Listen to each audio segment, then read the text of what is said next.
रख देते हैं, क्योंकि कोशिश तो हमने भरपूर की कि एक पॉजिटिव जोन में ज़्यादातर समय बनाए रखें ट्रेड को, लेकिन हाफ आवर या फिर आखिरी 45 मिनट्स ऑफ ट्रेड, आखिरी 1 आवर ऑफ ट्रेड में कुछ मुनाफा वसूली बनती हुई दिखाई दी।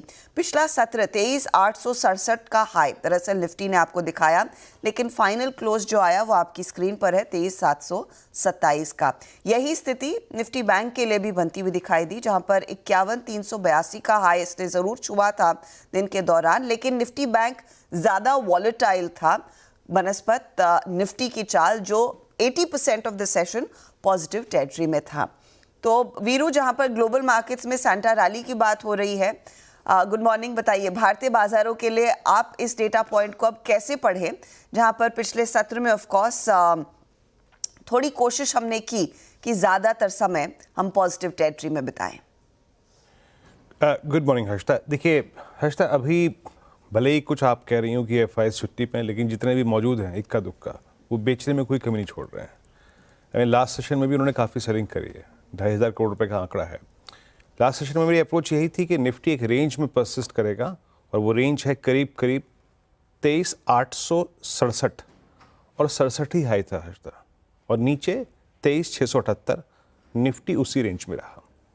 हम लास्ट सेशन से या फिर उससे पिछले सेशन से अगर कुछ इंप्रेशंस लें तो ये है कि इस एक्सपायरी वीक को, और जिसमें एक छुट्टी थी, ट्रंकेटेड वीक था, बाजार ने ग्रैब कर रखा था ऑप्शन राइटर्स ने कि हम इसको यहीं रखेंगे, और बाजार अब तक उनके मुताबिक यहीं पर ही है।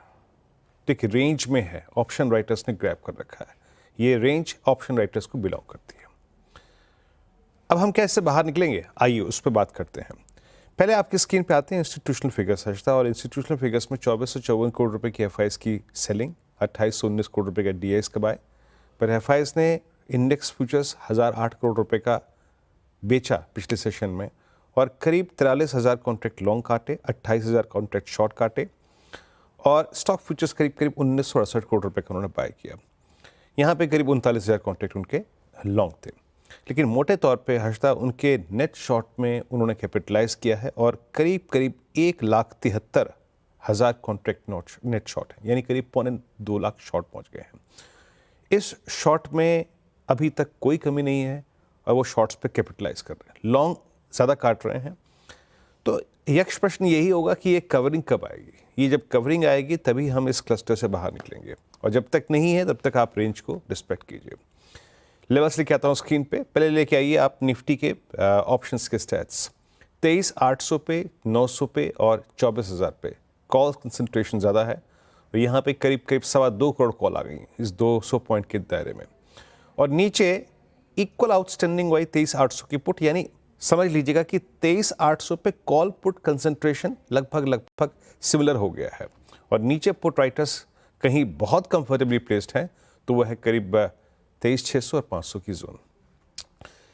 अगर पिरामिड्स में आप देखेंगे तो आपको बिल्कुल नजर आएगा कि ऑप्शन राइटर्स का इंटेंशन और वो कंफर्ट जो है वो इंडेक्स को इसी रेंज में रखने का है, 23,800 और 24,000 पे और 23,500 पे with strong call concentration and put concentration. मेरी अप्रोच क्या रहेगी, पहले रेजिस्टेंस की लेवल लेके लिए आइएगा।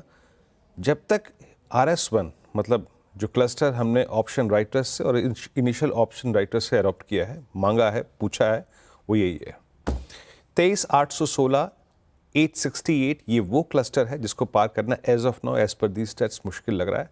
ये अपने लॉन्ग ट्रेड को ऑफलोड करने का जोन है। स्विंग निफ्टी में upper swing, a short covering swing towards 957, 988 और 24,034 तब आएगा जब आप 868 के ऊपर टिक के कुछ टाइम स्पेंड करेंगे। इन दैट केस आपको रिलायंस को देखना पड़ेगा, HDFC बैंक को देखना पड़ेगा, तब जाके ये स्विंग आएगा, शॉर्ट कवरिंग स्विंग। तो फर्स्ट इंस्टेंस में कमेंट्री को अगर 860 के ऊपर हम टिकते हैं तो मैं सिर्फ यहाँ पे बात करूंगा 24,034 तक, वो आ जाएगा तो फिर बाद में स्टैट्स को डिस्कस कर लेंगे। ट्रेड्स को पिक करने का जोन अभी भी वही है जो पिछले 2 सेशन में परसिस्ट कर रहा है। With in that small range trade को आपको पिक करना है बेस 1 के आसपास। वो क्या है, लगभग 23,700 की ट्रेजेक्ट्री, 23,676 की ट्रेजेक्ट्री। बेटर रिवॉर्ड इस रेंज में लेने पे ही मिलेगा या फिर ब्रेकआउट के बाद। पेन निफ्टी में तब आएगा जब आप 23,628, देखिए हर सर्कमस्टेंसेस को के लिए तैयार रहिए क्योंकि एफआई सेलिंग मोड में है। तो अगर 23,628 वायलेट होता है, in that case test of 479 and 547 looks possible. यह है निफ्टी पर अप्रोच। निफ्टी बैंक पिछले सेशन में एक्सपायरी थी तो उसी के अनुरूप चला। 51,400 के जोन बाइसेक्ट नहीं हुए और डे लो था 51,139 जो मेंशन किया गया था कमेंट्री में, उसी में रेंज में रहा। दिक्कत का सबब यह है कि अभी HDFC बैंक एक लीड लेने में राजी नहीं है। एक बार प्लीज HDFC बैंक का चार्ट लेके आइएगा। HDFC बैंक में 1815 और 1820 की रेंज में फॉलिंग 10-20 डेमा परसिस्ट करता है और वहीं से बार बार क्रैक हो रहा है। सो हमें इस रेंज को बाइसेक्ट करने के लिए इसका कंट्रीब्यूशन बहुत जरूरी है। एज ऑफ नाउ वो अवेलेबल नहीं है, विजिबल नहीं है। आप जरा ऑप्शन राइटर्स को देखिए, आज तक उन्होंने 51,500 पे और 52,000 पे, 51,800 पे, ये जो ब्लू कैंडल्स है उनकी एक स्ट्रॉन्ग ग्रिप है। और इंटरेस्टिंगली 51,500 पे पुट राइटिंग भी हुई है, ये मंथली कॉन्ट्रैक्ट है, और 51,000 पे। तो clearly as of now option writers का मैसेज है कि हम 51,200, 51,600 के रेंज में कुछ टाइम स्पेंड करेंगे। ये क्लियर मैसेज है। ब्रेकआउट पॉइंट क्या होगा आइए देखते हैं। अपने सभी लॉन्ग ट्रेड को वो कहाँ लेने हैं वो बात करूंगा, लेकिन लॉन्ग ट्रेड को ऑफलोड करने का जोन एज ऑफ नाउ वही परसिस्ट करता है जो कि पिछले 3 सेशन में है, और वो है करीब करीब RS1 की ट्रैजेक्टरी 51,450, 464, 609। ये बाइसेक्ट होगा अगर निफ्टी बैंक स्पॉट में तो अ स्विंग टुवर्ड्स 52,018 एंड 166, जहां पे फॉलिंग 10-20 प्लेस्ड है वहां तक का स्विंग आएगा। बट जब तक 609 पार नहीं हो रहा है, 464 पार नहीं हो रहा है, आपको ट्रेड्स को पिक करना उसी जोन में जहां पे हम पिछले 2 सेशन में पिक कर रहे हैं, और वो है बेस 1 पुट राइटर्स का जोन। लेके आइए बेस 1 स्क्रीन पे, और ये आता है करीब करीब 51,074 और 50,910।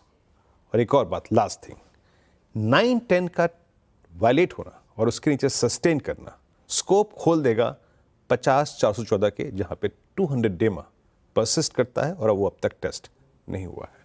हर्षदा, चलिए तो ये फिलहाल लेवल्स, और देखते हैं आज किस तरफ मार्केट बैठता हुआ दिखाई देगा। कंसिडरिंग FIIs भले ही छुट्टी पर हों, वो भी थोड़ी थोड़ी बिकवाली का सिलसिला जारी है। रुक करते हैं आप स्टॉक्स की